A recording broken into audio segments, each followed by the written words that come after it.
movie set in rural Oklahoma in the honeybee industry, and starts with our cast sort of reconnecting, including our new leading lady, Kateri, with Mr. Amziah himself.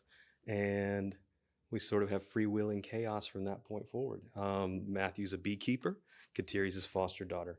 And these are all the wonderful people that flank their story. And all the misfits. Worker bees. Hair lips. Knee skinners. Might be me. I'm guilty. Guessing those are the rivals of No. We're team one, man. Okay. We're the underdog. The Power Rangers. Yeah. Angelina, can you talk a little bit about your character's relationship? Yeah. Yeah, and it's kind of like a father and daughter, kind of relationship. It's a really, something that I really liked in the script is just kind of that bond that they kind of rekindle after like I think so many years. Like Amziah hadn't seen her since like she was 8. Yeah, 8 years old. 10 years. Mm-hmm. So yeah, it's a beautiful love story that way. Father daughter, lost and found. She comes back into my life, and I invite her back into mine. And I have, as a keeper of bees, she was really a great student back then, and so it's a mentorship as well. She comes in, and I try to help her in a Fable terms go from a princess to a queen. And it's a beautiful love story. It's one of the main reasons I did is that relationship, this relationship. Yeah. So Remick, one of, I think, many people who sort of found home at Amziah's farm and used to work for him, doesn't anymore, but he's a neighborhood guy. He's around, and he gets called in for a favor. That's what happens. Yeah. Very good friends, if not best friends, with Remick. Komar is a very talented banjo player. He'll tell you so himself. Yeah, and he will. And he's good. Damn good. Like that inbred kid in Deliverance. That good. You better be good. Better. Listen, I tried. And I think he's the newest we kind of see him join Amziah's team near the newest misfit. That's a great way to say it. Yeah. Rob Morgan played Rippy, pretty much like the counselor to Amziah, try to keep him and his wild antics somewhat streamlined, as hard of a job that may be, but I love him. That's my man. That's my man. So I just play his man in the film. Oat is a greasy fish fry cashier who's also an information broker who helps Kateri on her quest. Information broker. You made it sound way cooler than it actually is. I think he nailed it.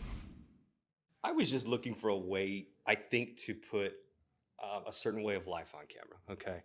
And I had friends that owned a honeybee operation in Oklahoma, and I was kind of looking for both a place to show a type of family and a type of community, but also what happens if they have to band together. And I hadn't seen something that actually took place with the kind of people I grew up around, and the irreverence and the, as Matthew always likes to call it, the anarchy of the Southwest. And so our goal was to celebrate all things in that world, from country fried food to accidents that turn into friendships to what happens when everybody has to pull off something special for each other. So that was kind of my goal with this one.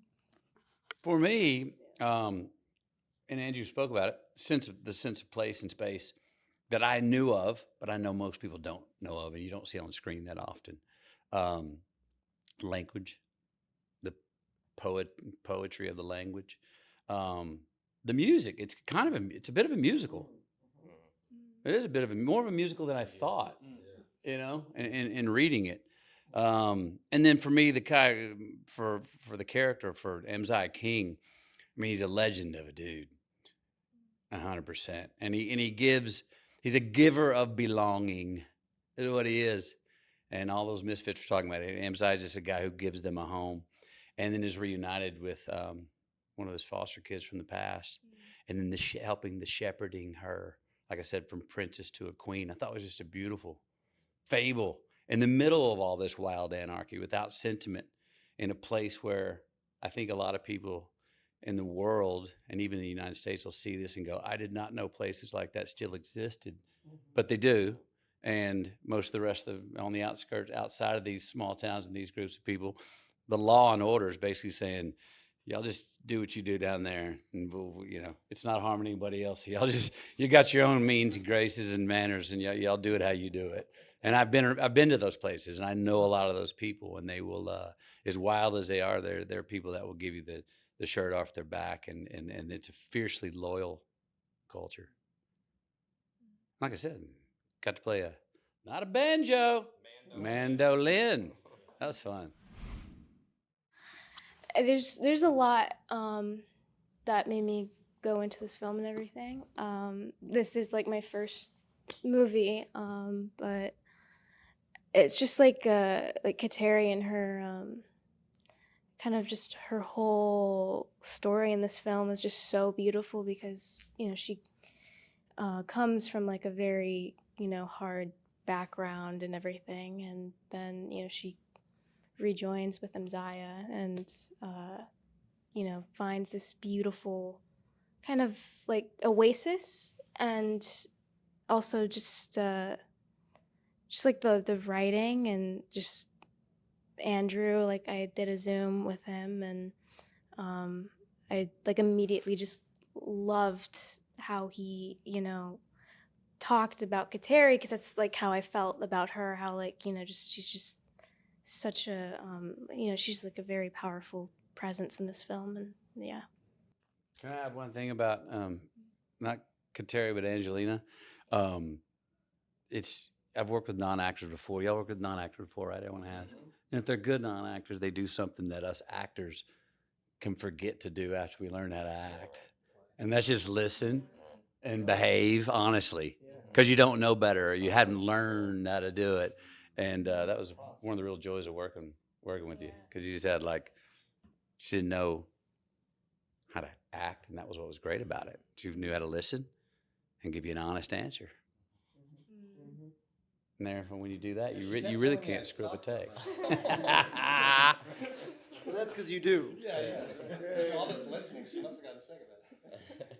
Well, she was not an actress before, but she knew how to take direction.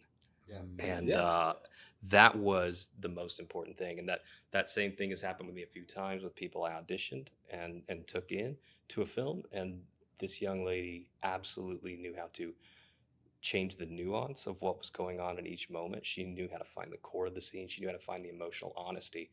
And she holds her ground with every single one of these gentlemen, these amazing actors sitting here in this studio.